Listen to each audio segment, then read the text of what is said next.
As part of our exploration of feudalism, we're going to take a look at how the characteristic of chivalry defined life in the early Middle Ages in Europe.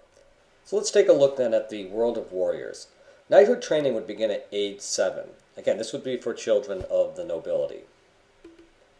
It would continue until they're about 21 years old. So if you think about this, between the ages of 7 and 21 is when people would be educated in the things that they needed to know in order to be considered of the noble class. And not too different than when our own education system kicks in for young people. Also, knights were vassals who pledged service and loyalty to a lord. So what we know about knights is that they're at the bottom end of the vassal class. So a knight would be loyal to a lord, and it might be a lesser lord, and then a lesser lord would be loyal to a higher lord, and then the higher lord would be loyal to a king. So they would pledge their service and loyalty to that lord, and usually in exchange for a land grant. Okay, so let's take a look then at what's known as the Code of Chivalry. So if you're a knight or a vassal, someone in the nobility, you have to be chivalrous. And so basically the code said that knights had to be brave, loyal, and true to one's word. They also had to fight fairly and be generous to one's enemies. So the goal wasn't to kill and slaughter your enemies, it was generally to basically defeat them, but also, not murder them after some major fight. Basically be generous to them and show them mercy.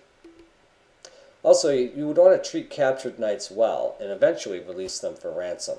Now, this wasn't just so that they could gain money, but it was also because there weren't a lot of people in the Middle Ages who were nobles. If the nobles went around and were killing each other in constant, fighting and warfare, there wouldn't be anybody left around to take care of or control the peasants. And so it was essential that you would capture a knight and you would treat them well. Especially if you were captured yourself. You wouldn't want to be killed. You would rather be captured and then released for ransom. So this code of chivalry basically suggested that knights and vassals would treat each other with the same kind of respect that they would be expecting to be treated themselves.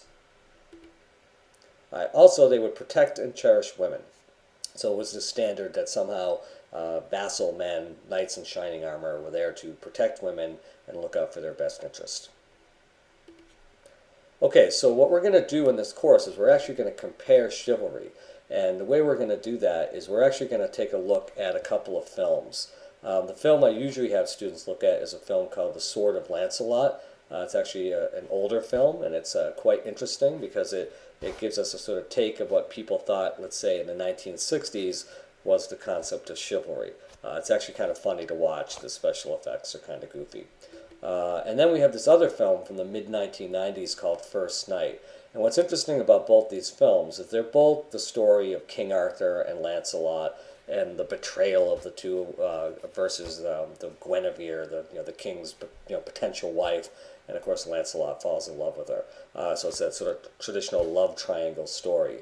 What's interesting here, though, in these films is that both films are the same story, but one is told from the perspective of the 1960s, and the other is told from the perspective of the 1990s. And so, although we're not going to watch the film in the screencast, when you get a chance to watch the film, what you want to watch for is things like how they portray chivalry, but more importantly, how they portray the role of women in these films, and the degree to which these films don't just reflect what people might have thought the Middle Ages were about, but also how they portray the way people are supposed to think about life in the 1960s and life in the 1990s. So in that sense, both these films are definitely worth taking a look at.